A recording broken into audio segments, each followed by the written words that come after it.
Yeah, let's go ahead and get started. So, well, thank you everybody for joining us. What we're going to do today is I'm going to spend about 20 minutes just telling you about the Ocean Knowledge Action Network.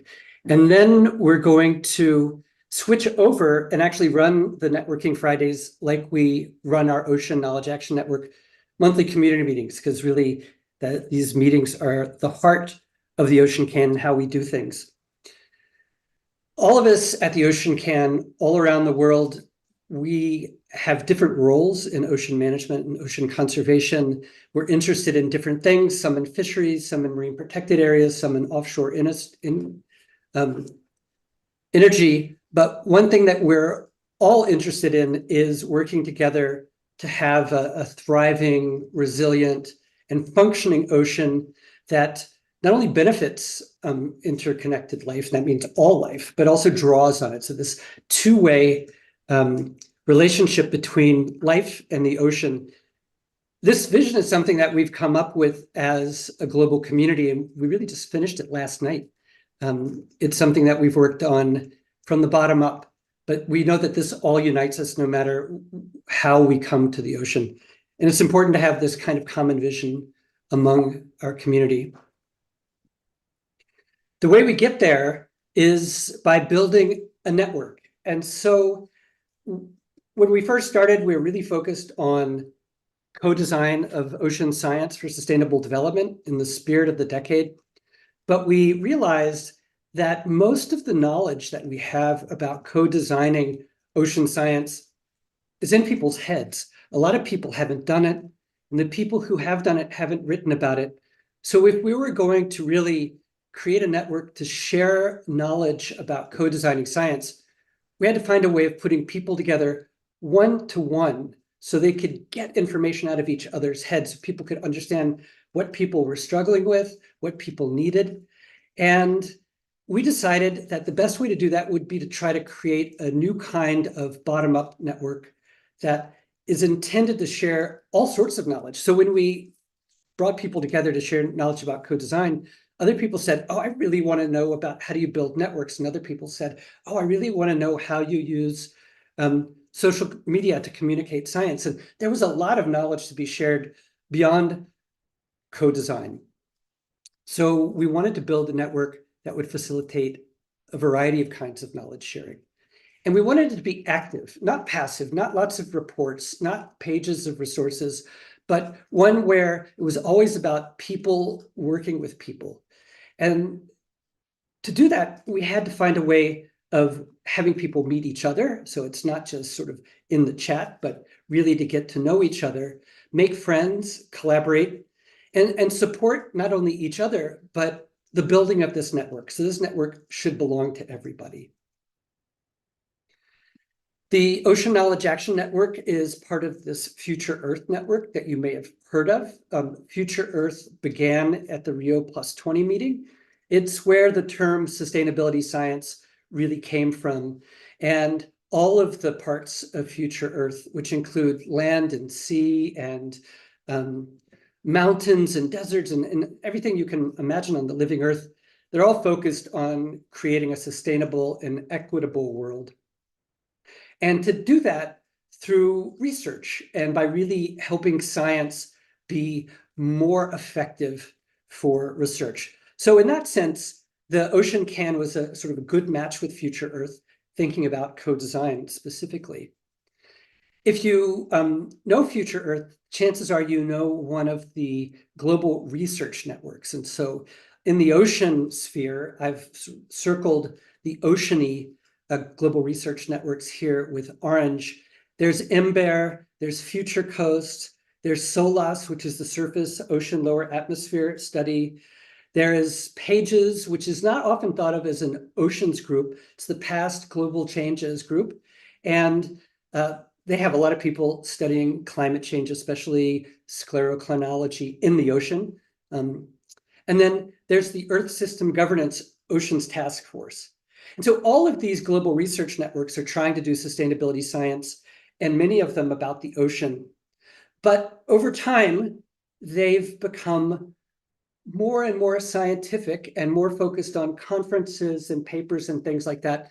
And there was this sense that among all the global research networks, there was a need to connect better with non-scientists and decision makers.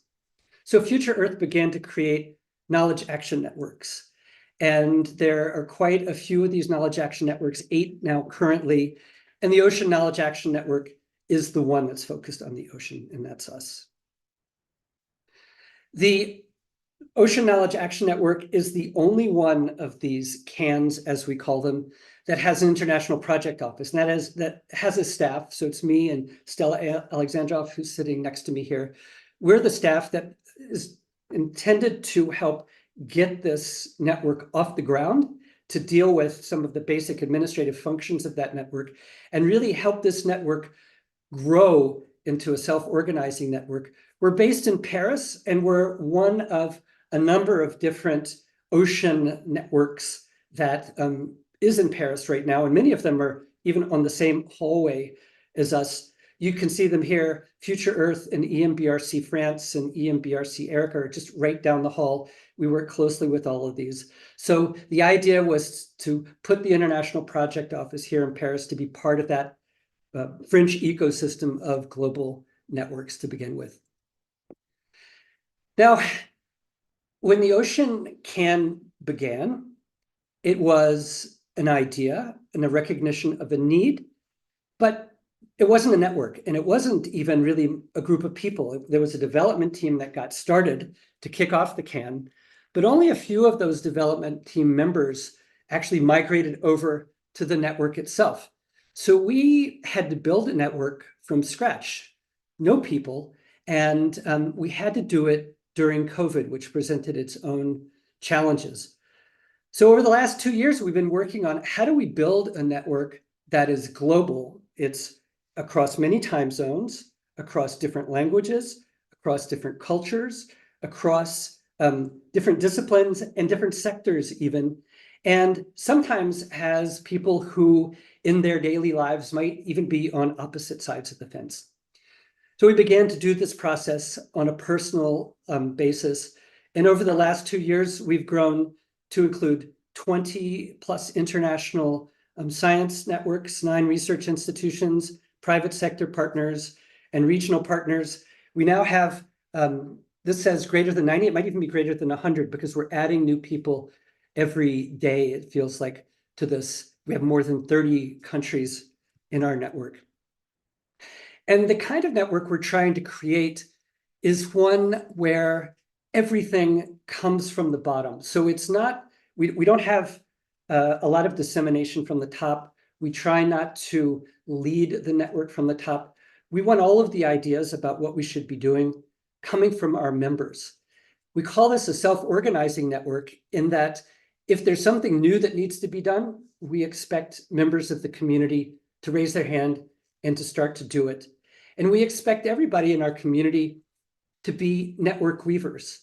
And so that means that each person in our network should know a lot of other people in our network well, because if someone comes to them, so let's say someone comes to Jean and says, oh, I'm working on this project and I need to know someone who's done co-design of kelp farming. If Jean says, oh, I don't know that personally, but I do know someone in the Ocean CAN who might, they can put this person in touch with that other person. So we started off by thinking that we'd be a network of networks, and then we thought maybe we'd be a network of people, but really what we've done is we've grown to be a network of networked people. And that way we can focus on a core group that connects to lots and lots of other people. So the impact of the Ocean CAN is much bigger than the people who are in that core. But that core group of people are people who meet very, very frequently.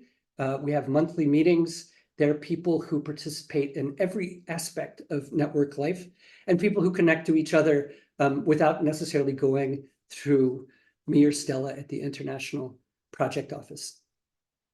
This is not the way most of the networks in Future Earth are organized. So we had to really build all of the parts of our network from scratch. So we thought we had a common purpose when we started because there was a call for proposals. But once we had people around the table, our 100 members, we realized that we needed to find a common purpose that really suited all of us. So we worked together for more than a year, developing a common purpose. We realized that the governance that most of the global research networks use isn't really appropriate for a network where almost all of the decisions are taken as a community. We realize that because people have different ways of working, different cultural tolerances, we would have to come up with an agreed upon set of principles and shared values. And I'll show you that a little bit later in the session today. But we worked together to create a charter. And that charter is something that we remind each other about at the beginning of every meeting. It's how we like to treat each other. But it's also something that if you want to participate in decision-making and voting at the Ocean Can, particularly through the steering committee, we ask that you sign this shared values charter as part of our overall governance document. I mentioned that we have these regular monthly meetings, so we're going to have a version of that this afternoon.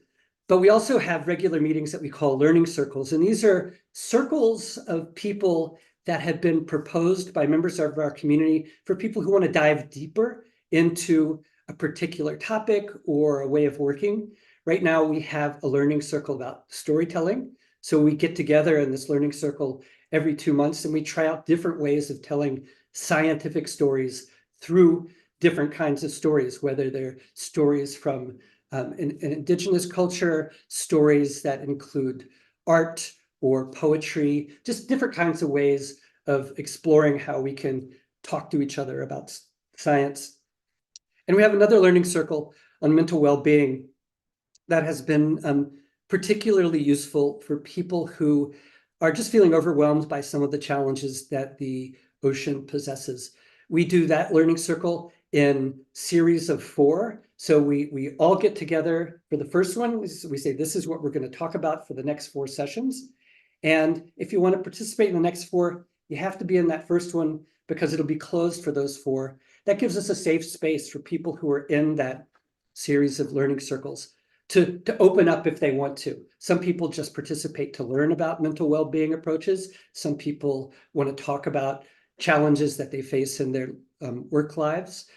So it's very fluid and changes every time we have a series, but I think it's really timely, and I've really enjoyed being part of that learning circle. And this goes for the way we make decisions about everything. Everything we do is decentralized.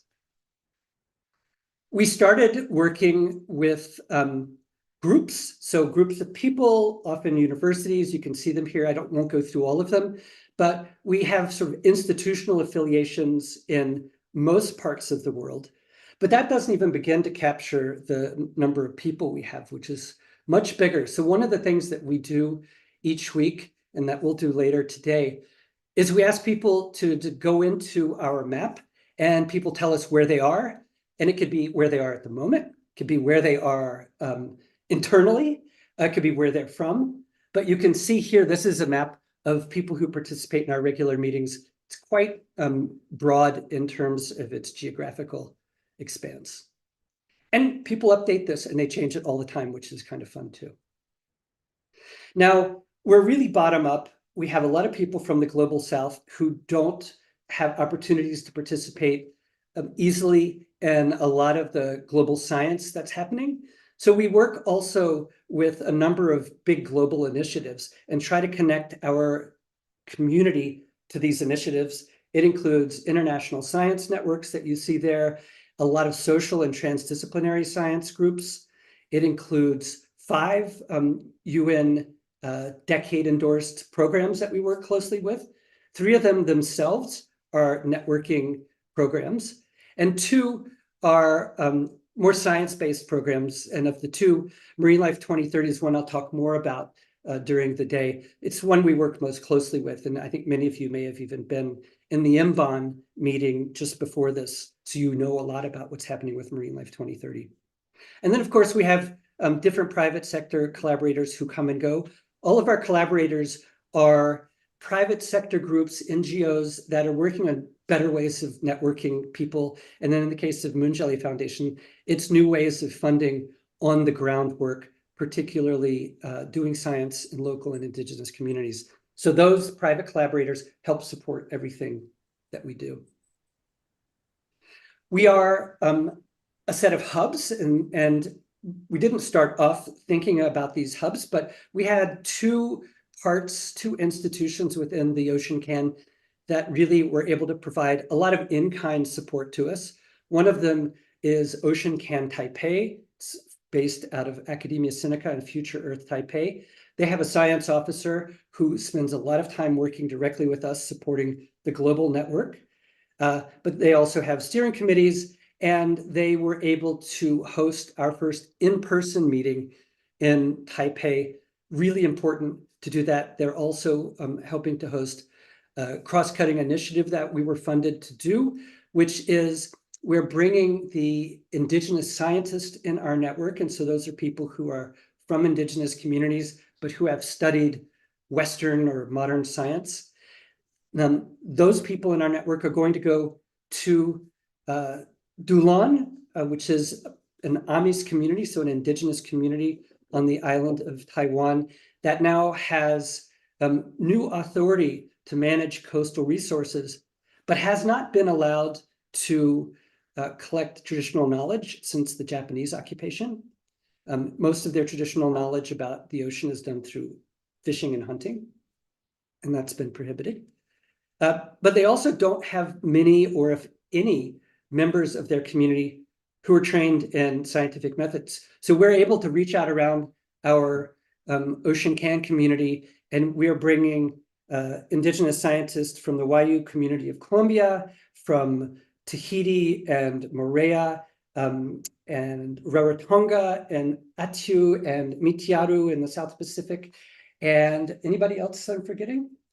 I think that's it for this meeting. And also a traditional leader from the island of Attu who is a science teacher. So she's a young woman, she's 28 years old, she's a chief, and she's going to join us both as someone who is trained as a scientist, but is also a traditional leader. So that's really great, and Ocean Can Taipei is helping us with that.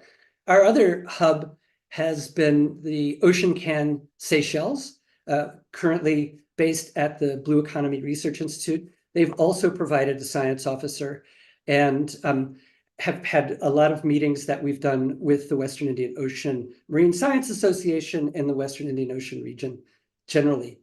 The reason I'm spending so much time talking about these hubs is they have been so important to the functioning of the network from an administrative perspective and really supporting the network, that we're trying to grow the number of hubs we have this year. And it's a big goal of ours to have more institutional partners who can provide at least one day a week of a science officer, maybe sponsor meetings in their home institutions. Now, the one thing I mentioned earlier that we really focus on is making sure that everyone in our network knows everyone else. And that is difficult to do if you have a lot of people. It's also difficult to do unless you take the time for people to interact one-on-one. So being able to have an in-person meeting in the earlier days of the Ocean Can was really important. We had 20 people who came to Taipei and Keelung. We spent the whole week together. We began working on our common purpose. We began working on our governance. And now many of those 20 participants have transitioned to being on our steering committee, mostly self-nominated and approved by all. And by having that personal interconnection makes the steering committee really active and strong, and everyone feels comfortable now taking leadership. When we first got started, and because of COVID, we couldn't meet in person, there was still reticence for people to really stand up and take a leadership position because it's a global network. And that's kind of scary if you have never participated in a global network before, especially if you're young or just new to this kind of approach. Now, after this meeting, we have a lot more people really taking the reins and without having to be asked to do so. So it's really important to our trust and community building. When we couldn't meet initially because of COVID, we started having monthly meetings, and these monthly meetings have turned into the bread and butter of what we do. We've suggested to our community that we have them less than monthly, and everyone has said, no, absolutely not. Don't have them less than monthly. Everyone really likes participating. And you'll see why when we do this in a minute. It's because the way we run these monthly meetings, it's really about getting to know each other, deepening those relationships, asking for help, and providing help to each other. So we don't have speakers. We don't tend to do a lot of flashy things. We have the same approach every week so people know what to expect and when to expect it. And it alternates in time zones. As we brought more and more people in from the South Pacific, we're thinking about adding a third time zone into our work. But it really is focused on one-on-one and interaction and one-on-one breakouts, and you'll see about that in a little bit as well. I mentioned the learning circles. We have those also in addition to the monthly meetings. And then wherever possible, we try to get people together in person. So here in Paris, turns out that there are a host of organizations working in the ocean sphere beyond the ones I mentioned. So we meet for drinks every month. We call that Blue Drinks. But we have some partners, especially living in indigenous communities and faraway places where the internet's not so good, that there's no real alternative to being there in person. And so that has meant going to these places and spending time. So I've had the pleasure of spending more than a month in the South Pacific late last year, particularly with our close partners, Correro Aotearoa, but also in Morea with the Rahui Center, and it really just helps build our network there in a way that we haven't been able to do remotely. Same thing in Malaysia. We've taken a couple of trips now to Malaysia, and we've been able to not only meet a lot of people in Malaysia, but we've brought people in Malaysia together who are working in ocean science, working in aquaculture, and the like, who were not themselves working together and didn't even know each other. But that only happened because we were able to go there in person, thanks to the French embassy. And then, of course, I've mentioned Taiwan now. I've been to Taiwan 3 times, 2 times in the last year and a 3rd time in March. And we participated in Ocean Action Symposia, MPA workshops. And this brings together people from all of the ocean-related universities and also the Fisheries Research Institute in Taiwan. So being in person, I think, is a big part of what has made the Ocean Can work these last 2 years. I talked about the steering committee. Here's just another one of these maps that we showed, but you can see our steering committee is incredibly diverse, geographically, based on gender,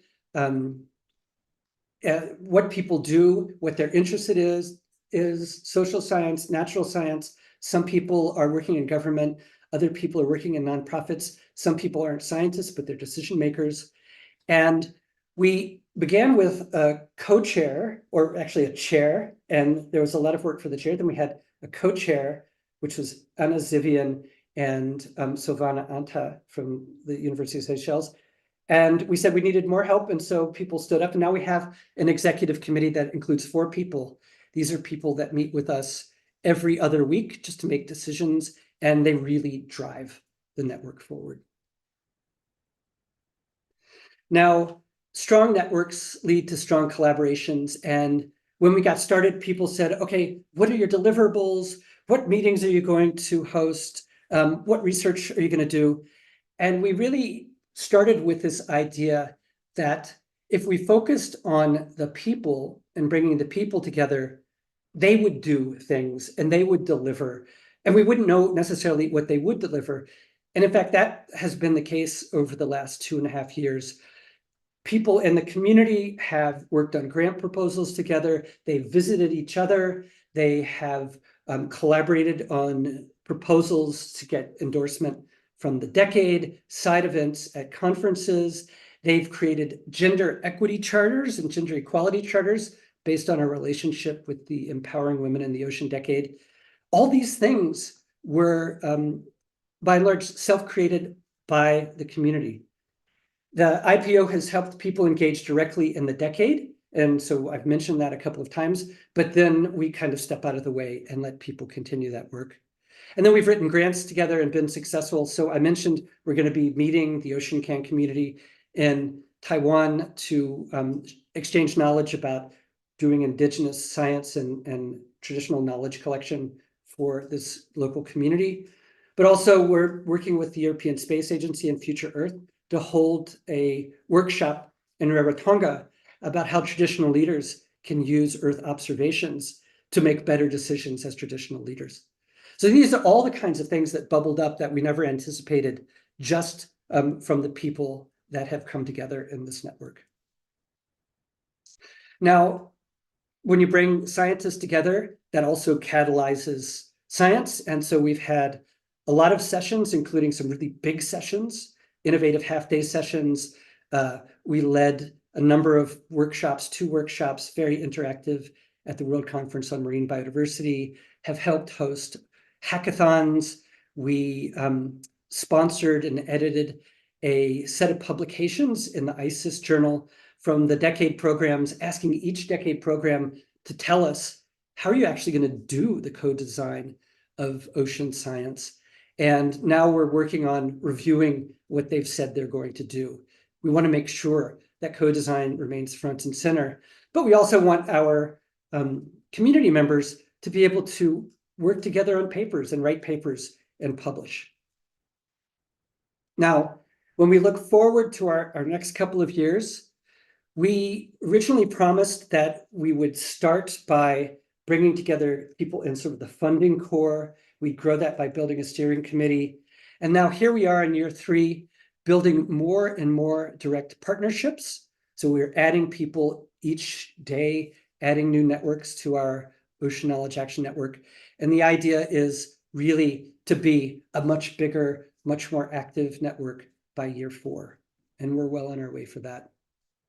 One of the areas where we are working, and I've mentioned this a couple of times, but it is an area where we really think we can fill a need, is focusing on sharing knowledge between indigenous scientists and knowledge holders, so peer-to-peer, but then with indigenous scientists and knowledge holders with the rest of the world. What do you need to know from them before you go to their community? What do people in large institutions need to know about how challenging it is if you're an indigenous scientist to work in a more Western institution? This is one of the things that we talk about and we hear a lot, is that there's more than just a challenge of getting money, which is a big one to work in your community, but there are also challenges about getting trained and finding careers, even if you want to work abroad for a little bit of time. So we have partners like Blue Cradle and Criob and Correro Oteirao and others that we've been pulling together and having smaller learning circles there for our indigenous community to work peer-to-peer. We're focusing more and more on this co-design of science for indigenously led management, working with traditional leaders, as I've mentioned, but also just working with stakeholders generally. And so I think some of you may be planning on going to the IMARCO meeting.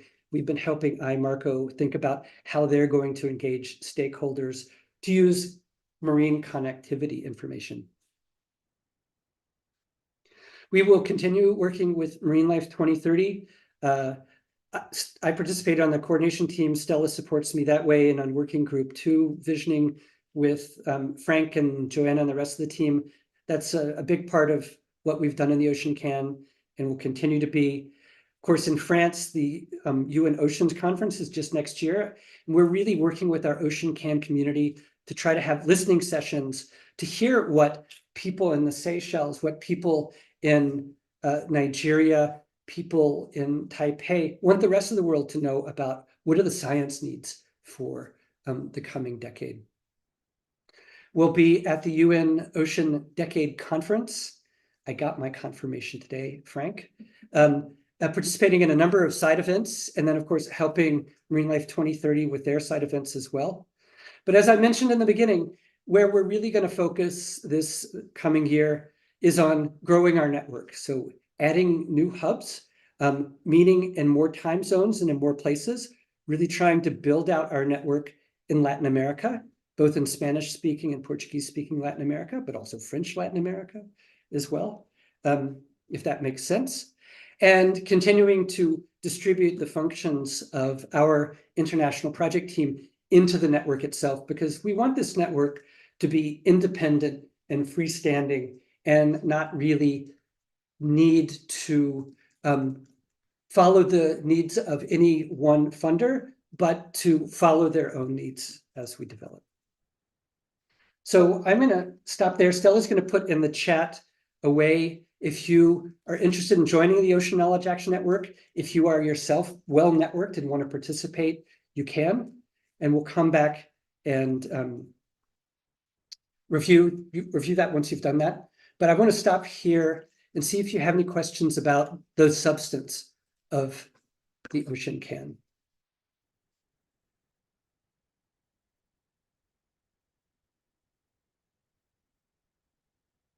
So Joanna's asking, when we're implementing these hubs, how do we convince these organizations to be part of and to contribute to the CAN? Really, the convincing, as you'll see when we do this afternoon, is people have a hard time understanding what the Ocean Can is until they start to participate. And once they have participated, then they're able to go back to their institutions and say, this is worthwhile. This is what we get out of it. And what they get out of it mostly is meeting people that they would not have met otherwise, which creates collaborations, which brings new ideas to their network or institution and results in proposals and hopefully fundraising and things like that. I see, I think Frank's hand up went next. Frank, do you want to just unmute yourself and ask a question? Yeah, thank you, Linwood. I continue to be impressed with the networking strategy and capabilities, and I really thank you for helping along. So I basically have two questions. So I really like this link that is developing here between the Air Center and Ocean Can. I think that that there's a lot to build on there. So I hope that this continues. The second thing, and this is something that we have talked about, you and I, and with Jose and Joanna and others, is how do you bring government organizations that are actually in a decision-making position into the network more? That's where I feel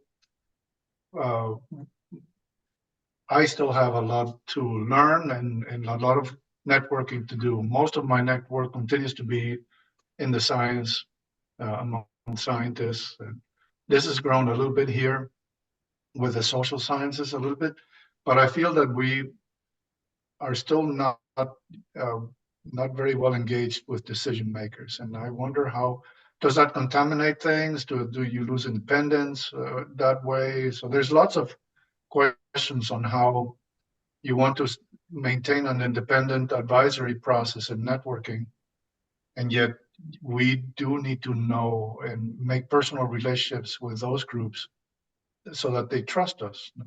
Yeah, and the way we've started is by largely working with government scientists. So Stephen Bograd Ngozi, who is here, is a government scientist in Nigeria. And it's very difficult to bring governments into this kind of network because we don't have MOUs. It's a very loose network. It's based on trust, but it's easier to bring people into the network. So we've been reaching out. One of the things that we're doing now is we've hired someone to help us create a little slideshow for LinkedIn that better explains what the Ocean can do. So we can start to share that with people who are not ocean scientists, see if we can get them interested in participating. I'm starting to speak like we're doing today at the Air Center, but then in May, I'll speak in the UK at the SMMR, and then I'll speak to MASTS. And so it really is just about getting the word out and then helping people like you who are regular participants in the community be able to explain to people what we do. But we need to bring them in as individuals first, not as governments. Jose. Oh, yes, thank you. Thank you for the presentation. You were always a surprise every time I see your presentation. There's a new star, a new, yeah. So two things. First, I will build on something that, Frank started is the following. The problem with bringing on individuals from the government is that they retire, they move, and then you lose the connections, then you have to build again. When you create these connections, more institutional connections, the network's a little bit more stable. And why I'm saying that is because after 6 years, and Frank knows a center from basically from scratch, where you have thousands of people participating in events, projects, and all that, and coordinating several projects. What I learned is that the network is not it's a space of flux of people and flux of information. So if you do not link with some stable, links, anchors, like an institution, like for example, Frank said, the person leaves and you lose the connection. Yeah. Sometimes with the whole country. Yeah, and that's not a problem for us because we're a dynamic network, and we know that people are going to move in and out all the time, depending on how much time they have, what's happening in their life. And that's okay. So this is why, when we started off, we were trying to create MOUs with institutions, and it was very formalized. And the more we learned about impact networks and community organizing outside of the ocean environmental sphere, the more we learned about these networks that have circles of participation. And so we will have people that will drop out, people that will come in, and that's okay because that gives the network new life, new energy, and it keeps it from becoming stale and ossified. So it's just a different way of approaching networks. We're less interested in a stable network and more interested in a super active network that's always communicating and is really where people are talking to each other. And so it's going to grow, it's going to be out of our control. It will change in size and character, and that will be reflected in the steering committee. The majority of the work is done by the steering committee, and some of the people who have joined the steering committee were just the super active members of the greater community who moved into it. So I think it's a challenge, certainly happens, but it's like, being a coral in a high intensity wave environment. It's that kind of disruption and those breakages and opportunities for new people to step in that has made our network really fun, I think, to this point. Are there any questions in the chat too? In the chat? Okay, can you check on YouTube? Yeah, I am on YouTube. Okay.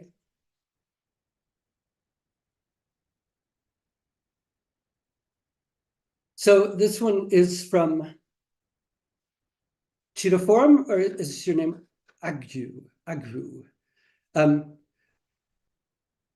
I think we would be, one of the challenges that we had initially with writing an MOU was that we weren't an entity. We are a network that is affiliated with Future Earth and an international project office that was funded as a project, but there was no one on our side to sign an MOU. And it really wouldn't mean much because we are 100+ people as the organization. So we kind of stopped there with the MOUs and said, it doesn't look like it's going to work for us. We're not the kind of network that Jose was describing that has a partner here that can sign with these institutions. But we've really encouraged people from governments to become involved. And then if that government wants to step up, like with the University of Seychelles, what they'll tell us is, okay, we promise for the next year that we'll be a hub. We will give you 1 day of a science officer a week for the next year. And then at the end of the year, we'll see if we can continue that kind of relationship. So it's very fluid that way. And that has worked for us because we don't want to be spending a lot of time writing MOUs, and every government is different. And many of these MOUs that we tried to write in the beginning, it just went through iteration after iteration after iteration and then died with the vice chancellor or died with the CEO or whatever it was. And so we said, let's just keep working and get that paperwork out of the way. Any other questions? No, I don't see any. Anything on YouTube? No, but maybe we can quickly add to what Jose said about having relationships with institutions rather than individuals, and what we talked about in terms of trust, building trust, and how that works better with People. Yeah. We have found that with certain institutions, no matter what kind of relationship you think you have, if a person leaves, then you lose that relationship anyhow. The next person doesn't necessarily want to do it. We have found, though, that when people have left their institutions, they have taken us to new institutions. And so that's another growth strategy, really, that I think is working for us now in this period of our growth. Jose? It's commented there's not either, I mean, individuals or institutions. You know what I'm saying, that they are complementary approach, because I know, of course, we are completely different networks, different goals, and different, but also, I mean, the how can I say, the topology of the network influences, I mean, its dynamics. This is pure, I mean, network science. So if you have a fluid, I mean, network, it helps because, as you know, loose concept brings more people together, you know, because it's easier. But at the same time, makes sometimes it very difficult, you know, to keep things rolling through that. I'll give an example. We are now very much involved in restoration activities. For example, in our case, marine and coastal restoration. These are long-term projects. You know, I mean, we cannot, just give an example. I'm not going to say, I'm not criticizing, on the contrary, I'm trying to build on what you said. For example, in our case, we are very much involved on restoration projects right now. These are long-term projects, 10, 20 years, you know. Yeah, we need, in our case, just explain, in our case, we need to link up with these institutions because they provide anchors that help as well people gravitate around, you know. But you see, we don't do projects. Yeah, I know that. That's sort of the difference, yeah. But our partners do projects. And so when our partners enter into these long-term relationships with each other and a funding agency, that continues. But by being this bottom-up network that's owned by everyone, it really precludes writing MOUs. It precludes long-term relationships because we are like a slime mold. You know, we're always moving and changing in the directions where we're going, and we don't know from one week to the next. And that's what makes us so interesting and makes the network so opportunistic. But that's why it's important to have partners like the Air Center, like Imban, who are just the opposite. Yes, that's the point, exactly. Yes. Yeah. Good. Okay, if we don't have any other questions, let's jump into the meeting. So I will go and share my screen again.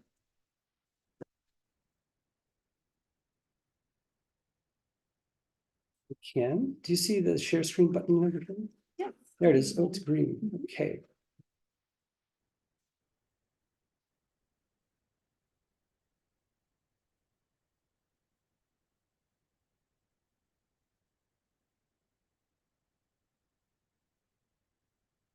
Okay.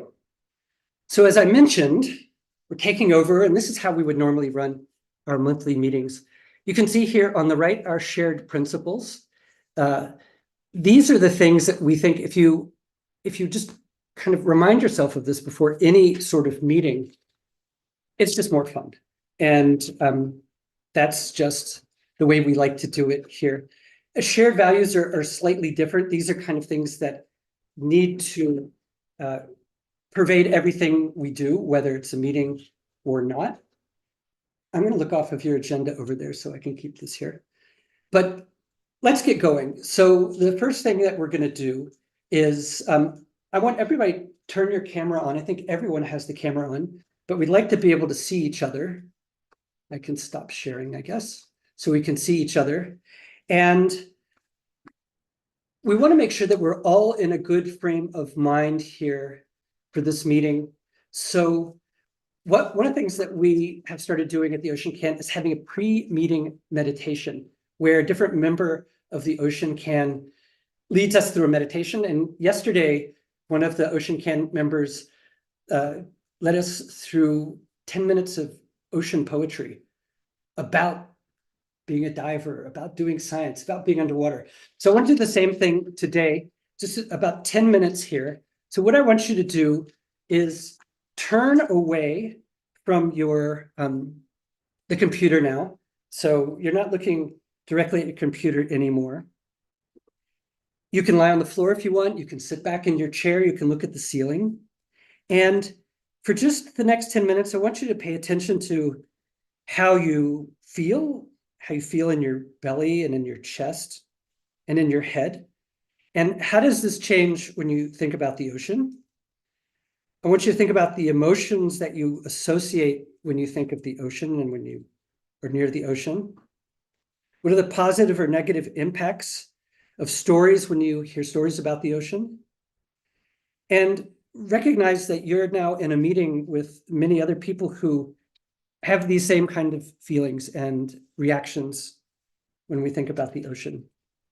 And what we want to do right now for the next 9 minutes or so is just sort of try to experience our mind like an ocean. So to reduce any anxiety that you have, let's start by taking just a moment to relax a little bit. Soften any unnecessary tension that you have in your belly and in your shoulders. You can roll your shoulders and just find a posture that feels both relaxed but alert. Rest your hands sort of in an easy and effortless way. It could be in your lap or on your desk. And now with your eyes open, but not looking at me or the computer, just take a few moments, scan your awareness, scan through the sensations of your body. What can you feel? Did you tie your shoes too tight?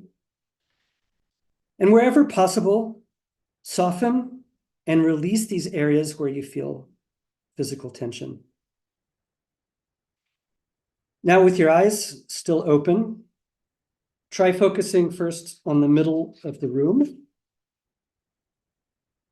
And see if you can let your awareness travel across the room from where you're sitting to that middle space. And if you're lying down, you can let your attention go upwards towards the ceiling. And now notice, see if you can let your attention come back to the center of the room. And then bring your attention even closer. So about the distance that maybe you would hold a book in front of your face. And see if you can hold your attention there. And if you can't, where does your attention go? Is it going inside or is it going outside? Is it going far away or up to the ceiling? Now, let your eyes close and just let your attention go inward. Gently focus on the sensations of your breath moving in and out. You can let your attention go to wherever the breath comes most naturally to you. For some of us, it's the sensations of the air in our nostrils. If you're a diver, you know what that air feels like when you breathe in and where it goes, and you can feel it all through your head and your body. Feel that gentle feeling as the air passes in and out of your nostrils. For others of you, you may feel it in your chest, the rising and falling of your chest with each breath in and then out. And for many people, especially if you don't do breathing exercises, you may just feel the breath most naturally in your belly, feeling the diaphragm under your lungs, pulling the air in and expanding your belly. And then when you release the air, as the air leaves your lungs and you breathe out, you can feel your belly actually move inward. Now see if you can let your awareness ride this wave of breath in and out, however it feels most natural, whether it's in your nostrils or in your chest or in your abdomen. Or for some of you, it's just in your whole body. You feel this air come in and out. And imagine as this air comes in and out, it's your attention, and it's a wave. It's a wave of air. It's a wave of the ocean. And as you sense this breathing in and out and your attention coming in and out, start to imagine that your mind is like an ocean. It's vast and it's deep, and you're sitting down where it's calm and clear, and you're looking up at the surface. And from that deep place in the ocean, when you look up towards the surface, no matter what's going on in your day, no matter what the conditions are around you, you can feel that calmness of being down. It's quiet. Maybe you have a rebreather, so it's really quiet. And you can just sense your breath.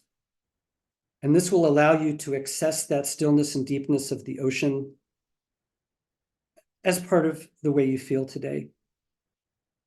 And as you look up at the ocean, you can see that it's not fixed, it's not flat, it's not stable, but it's wavy. And these are like the waves of your brain. They're always changing, they're always shifting, rising and falling. And then can you notice that the feelings and thoughts that you have that are trying to intrude on this calm that you have are in front of you, and you can release those thoughts and emotion and let them rise to the surface. They just go up, they hit the surface, they break the surface, and then they're gone, and you can concentrate again on being calm. Now, when a thought or feeling or memory or sensation arrives, make sure you take note of that. You can come back to that later, but for now, just let that thought go and let it rise to the surface. And as you do that, as you get rid of some of these extraneous thoughts, go ahead and let your attention return to your breathing, to this depth that you have achieved now in your mind, and where you can start to sense and observe the activities that are happening in your brain just as activities and not the totality of who you are. And now see if you can let yourself keep this feeling of being at the bottom of the ocean, of being focused on your breathing in this place of calm through the rest of this next 30 minutes to an hour that we have together. So you can be present and active and participative in this ocean can meeting that we're going to have. So I'll just give you a couple of minutes to kind of bring yourself back to that. And we'll get started.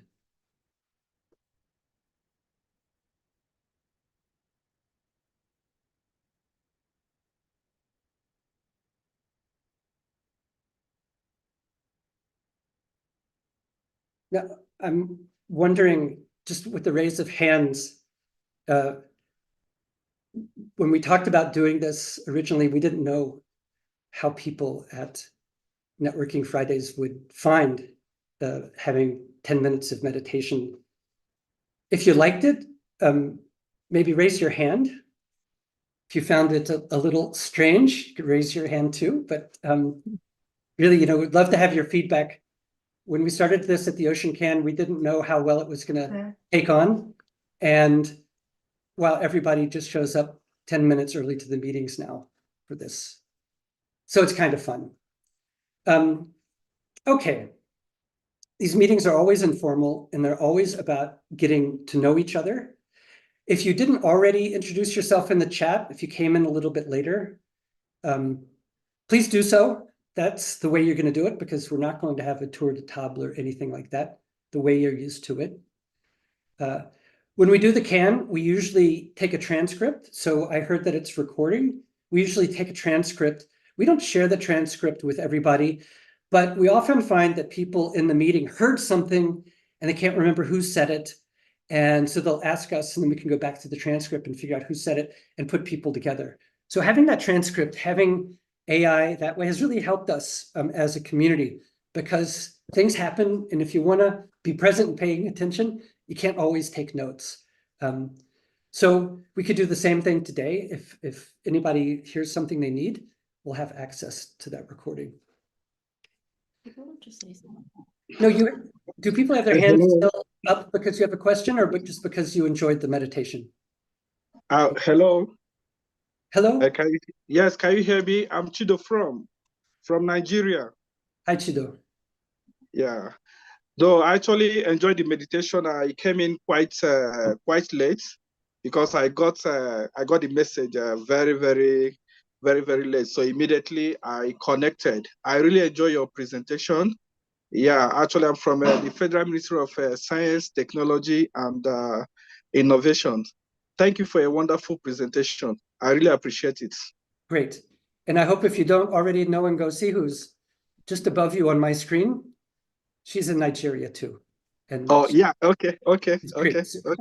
Yeah. Okay, but we'll come back to that. We'll have more opportunities for you to meet people in a second. We were going to have a poll, but the current version of Zoom we're using here today doesn't have a poll. So instead, we're going to have you raise your hand. So turn on your camera, because a real hand is nicer than a fake hand. And I mentioned the Ocean Decade. I'd like to see how many of you are planning to go or are hoping to go, but are still waiting for confirmation. So how many of you think you're going to go to the Decade meeting in Barcelona in April?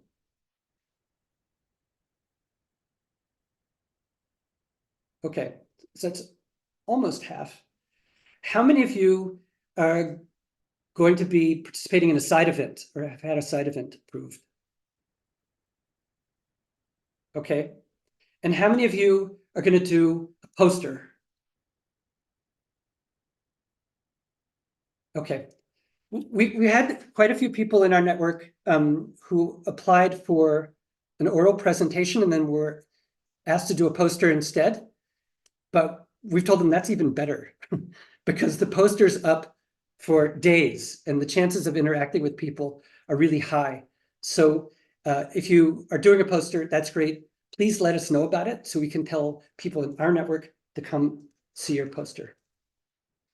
Now, one of the things that we do at every meeting is we break out into one-on-one breakout groups so you get to know somebody and talk to them that you may never have talked to before. And what we'd like you to do in this breakout that we're going to have now is just say who you are, and then what are you hoping to get out of your participation in Network Fridays this year in 2024. Okay, so we're going to go ahead and go to the breakout, and then we'll see you in about 5 minutes. Welcome back, everybody. The best part of these breakouts is that when we do these, everybody comes back smiling. Always come back smiling. No one has ever come back like flushed and red, like that was terrible. I can't believe you put me with that person. Okay, so earlier we noticed that Forum is living right next to Ngozi here. And sometimes we're on these meetings and we don't realize how close we are to each other. Or we might be planning on going someplace and there might be someone on the meeting who actually lives there. So what we're going to do now is this mapping experiment or exercise that we do every month in Miro. So Stella's going to paste the link into the chat.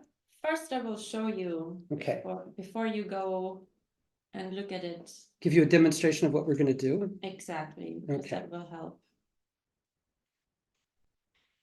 So this is what the map looks like. You will get the link in 1 second. And then when you get onto here, you see that there are some icons there. And then just pick the icon that speaks to you. You click on it, you drag it, and you drop it wherever you are based. Then click on it again, add a comment, and here you can add your name and affiliation. And if you want also your LinkedIn or ResearchGate or whatever you want to share, and then other people can see where you are based and connect with you. So that's what we will have you do. If you get stuck, there are also instructions here, or just ask us in the chat. Ask in the chat. And I'll tell you too, that this little board of icons is super useful. So if you want a copy of that, you can also let us know, because it took a long time to put all those little ocean icons together. And if you do Miro, you'll use them for everything. So please let us know. So the link is in the chat. Go into Miro now, choose your icon, and we'll watch you.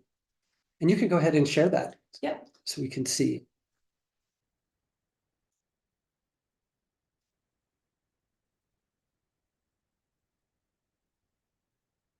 And you can zoom in and out here in the bottom right corner.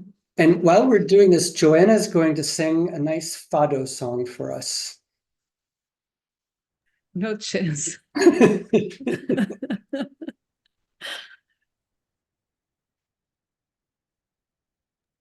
I can always try to do that, but people will leave if I start singing.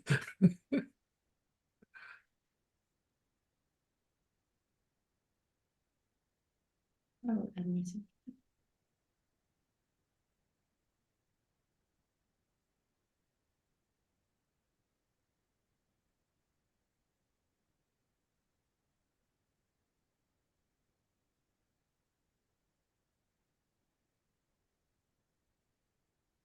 And we can see some of you have Miro accounts, and then we can see your picture, like Valerie, which is very nice. So because more and more people use Miro, it's great to have an account.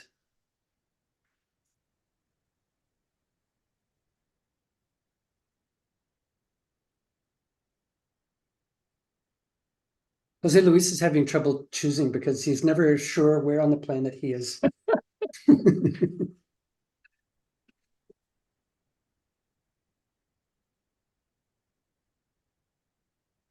Okay, so almost everyone now has finished this. We have a couple of people visiting Pioneer. Why don't I see anybody from Nigeria on that map?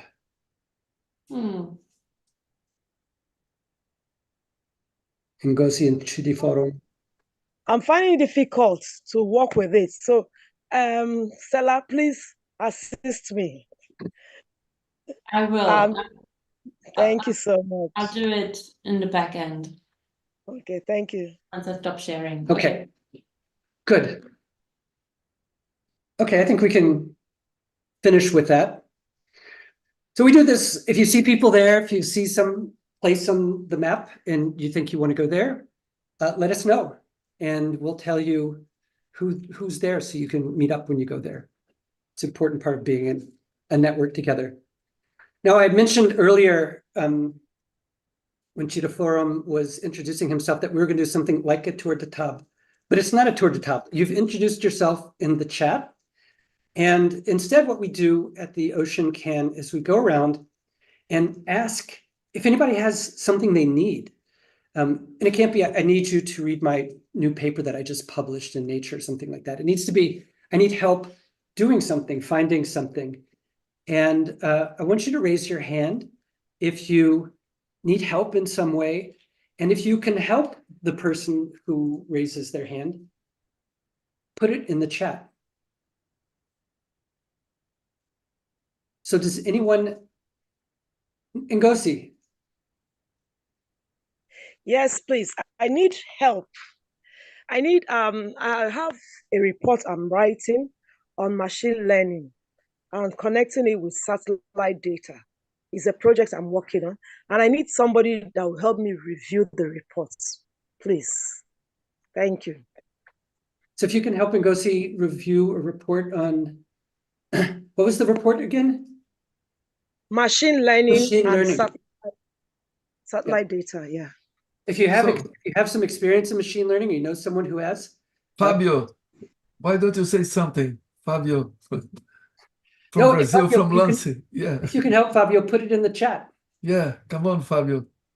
Yeah, sorry. Yeah, No, you're still playing with. I'm saying that Ngozi.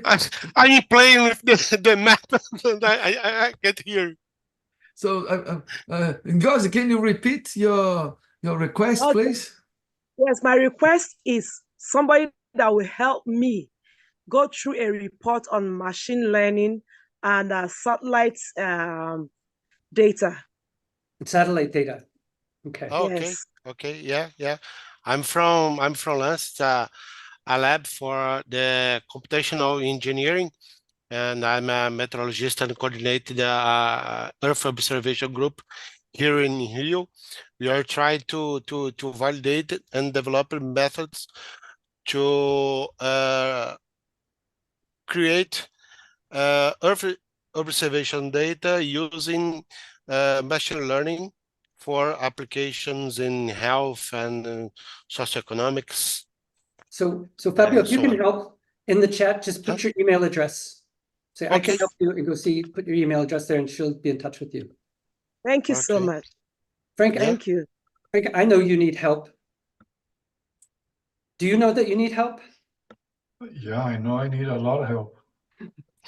How about, do you need help reviewing Working Group 2 vision paper for the Ocean Decade? Yes, very much. Yeah, that's one thing. That visioning call is open, and a lot of work went into it. Frank especially put a lot of work into that paper, but it really needs to be reviewed, and this is the opportunity to do that. So if Yeah, you can help. I can post the links for that in the chat. Yeah, thanks for mentioning that, Linwood. Does anybody else have something they need help with? Luisa or Heloisa or Marta, you need help? I need Hi. Louisa's help. Marta. We are working together now in a project. Yeah. I think Marta was going to ask for help. I'm just in between. I just finished my master's, so I'm either looking for PhDs or job opportunities, but I think that's very vast. I don't know. You know, so this is a conversation we have all the time. I participated in another network call last night about people who are transitioning into jobs. Yeah. And, you know, in today's world, you don't find jobs by applying for them as much as people have to know you, right? So this is the opportunity. It's often difficult for people to ask for help, but, you know, saying this is important. So what kind of job are you looking for? So I actually did my thesis internship with the Rahui Center with Tamata Bambridge, and I worked on an island about the Rahuis and traditional methods of resource management. So that's kind of like my ideal thing, working with local communities on marine conservation. But I'm also open to anything at the moment because, yeah.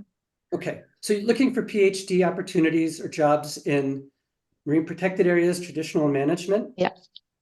With a sort of an expertise in Polynesia and South Pacific? Yeah. So if anybody knows of anything that's popping up, I mean, Joanna posts stuff a lot. She must have things that come to mind, as does Valerie. If you can help, Marta, put it in the chat there. Thank you very much. If I remembered of something, nothing is crossing my mind, but I will keep your contact. Can you leave me your email, please? Of course. Email there. Thank you very much. Anybody else? Yeah, I too have contacts, Marta.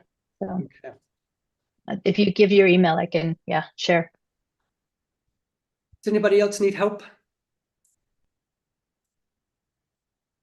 Yes. Hi, everyone. Hi, Isa.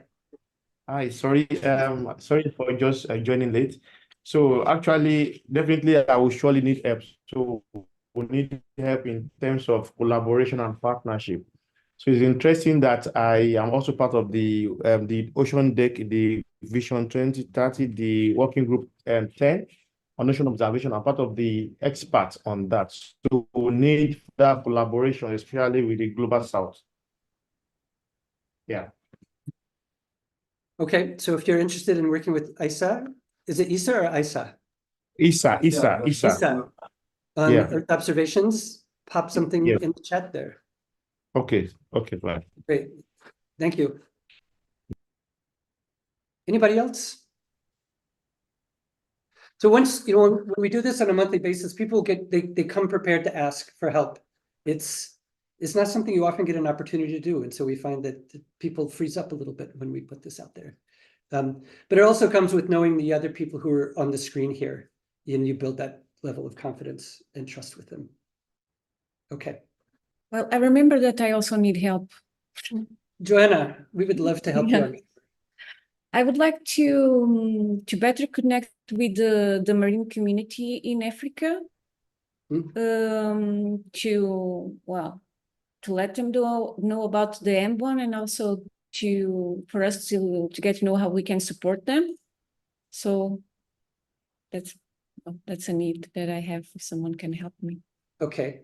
So Isa or Chidiforum or Ngozi, if you want to participate more with the Marine Biodiversity Observation Network, or come up with some ideas for MBON Networking Fridays, let Joanna know in the chat there. And she needs your email address. I think I have Isa's email address, and of course I have Ngozi's. Okay. So if we don't have any other calls for help, Frank, you have another call for help? Yeah, Linwood, you know, I'm full of things that need help. So one of the things that, and I'm glad that you brought up the white papers for the ocean decade. And the question that I have, is this process being effective?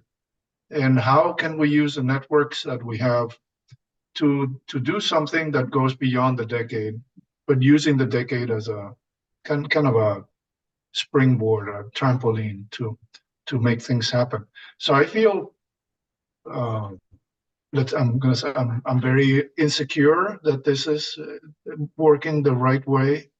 The white papers is another effort that could end up being just a spinning the wheels of people going nowhere. So I'm very worried about that. And so how do we do?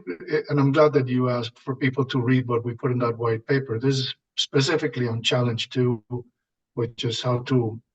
I'm going to put it. How do you do sustainable development while at the same time recognizing and putting value in conservation and restoration of biodiversity and ecosystems as a priority? And the way that we framed it is nothing new. I mean, we put in an idea that is probably 50 years old or more, and that is that you need to do ecosystem-based management. It's that simple.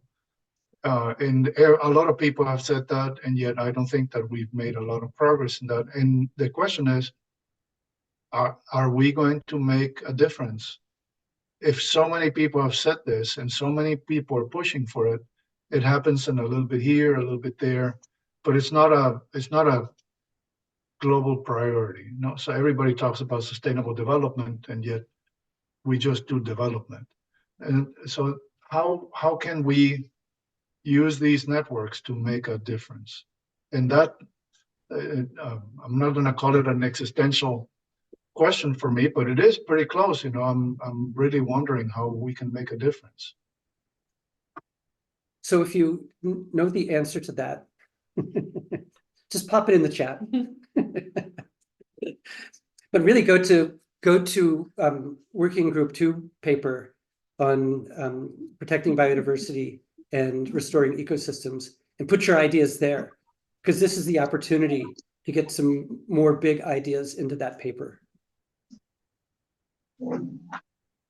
Okay. Yeah. That's it for us. Cheeto Forum has his hand up.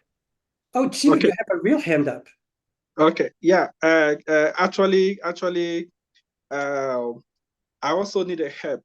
Actually, though my kind of help I need is a kind of experience.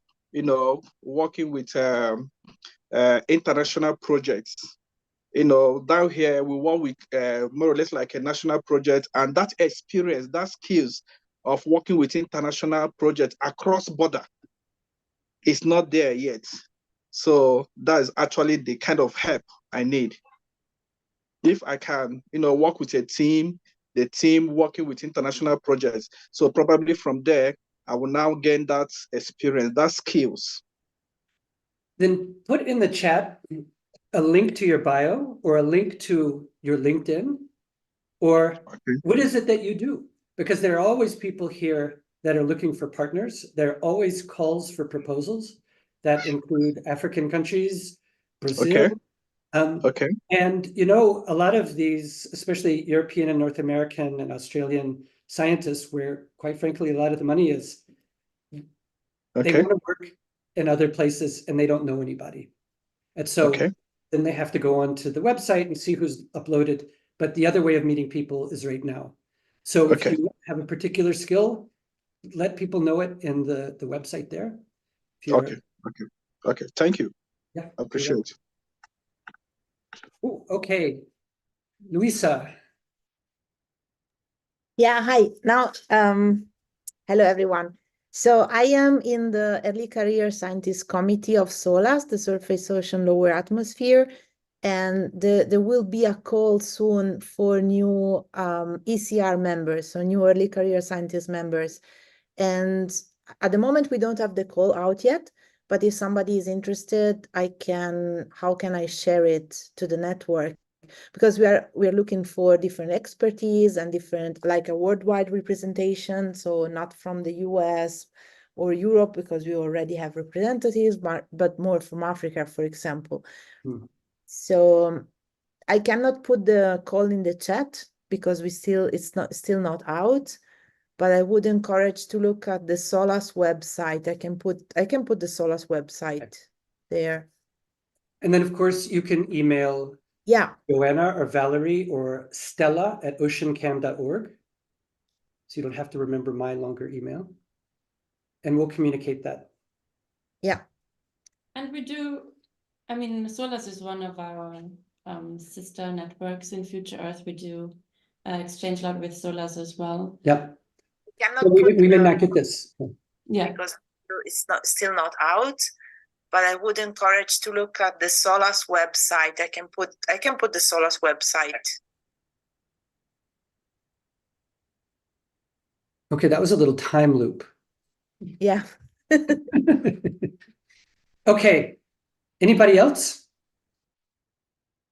Well, we're going to turn this back over to, I don't know, Valerie or Jose, who's going to ask you about how you approach networking. But before we go, I want to say Happy New Year to everybody. Year of the Dragon. Anybody, the dragon here? It's a good year.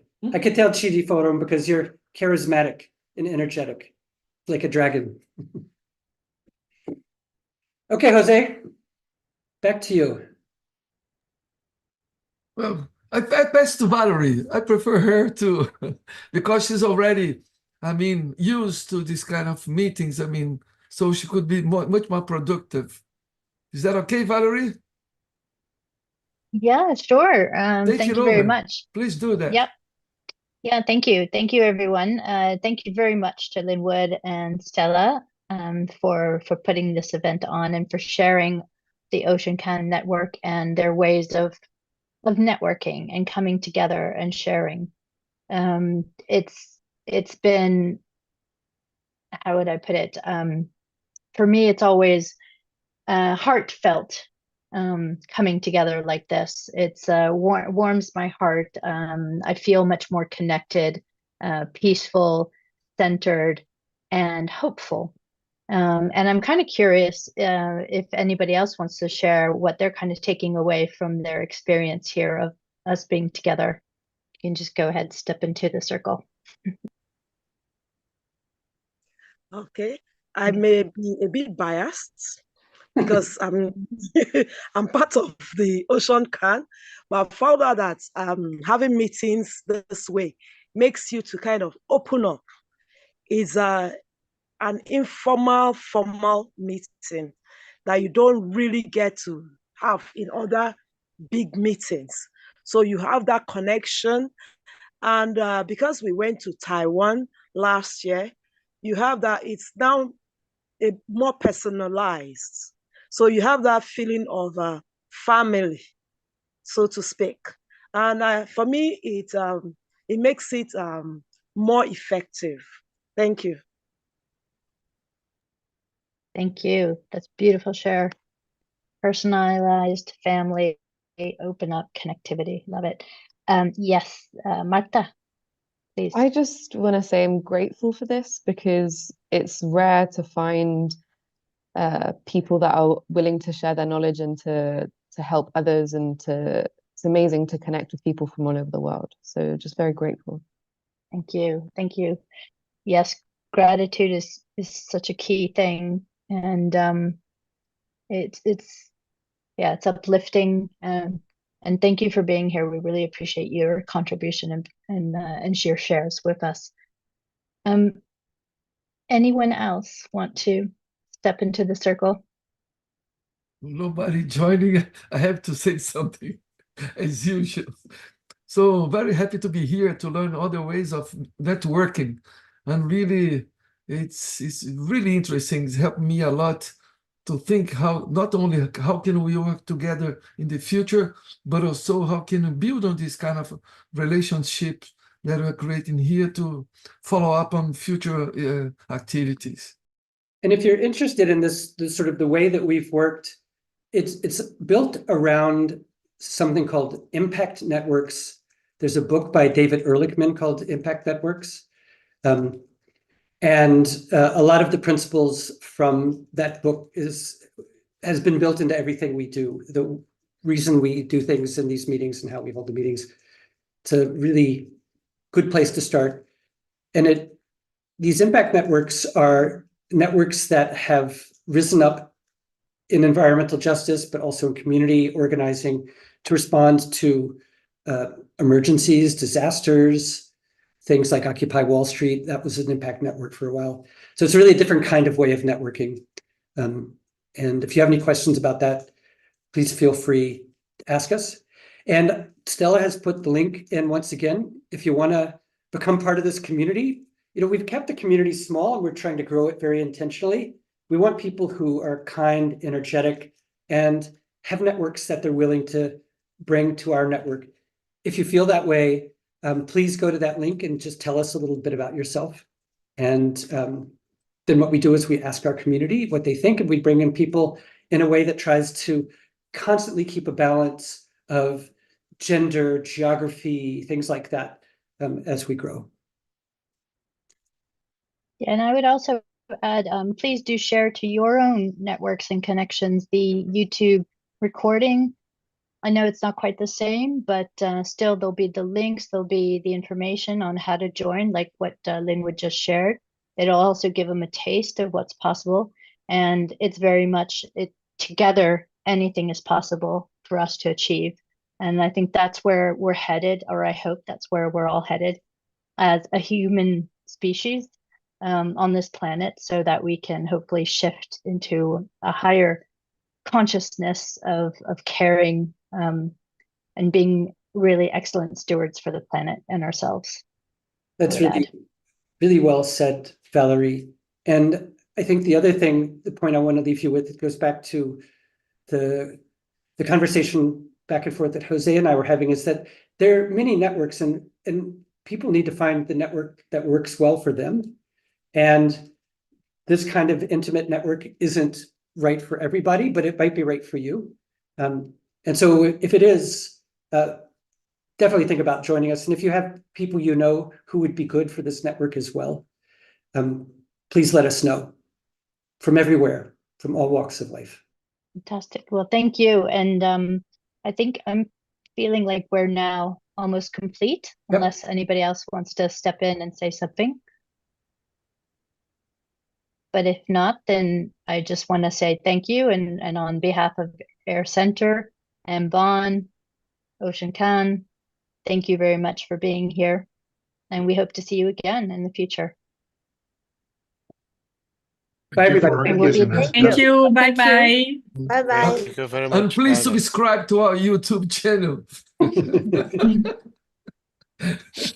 Bye. Bye, everyone. Thank you so much, Stella and Linwood. It was a fantastic session. And Valerie as well, because she organized everything. Bye-bye. Thank you, Jose. Bye-bye, Thank everybody. you. Bye. Bye-bye. Thank you very Bye. much. Bye.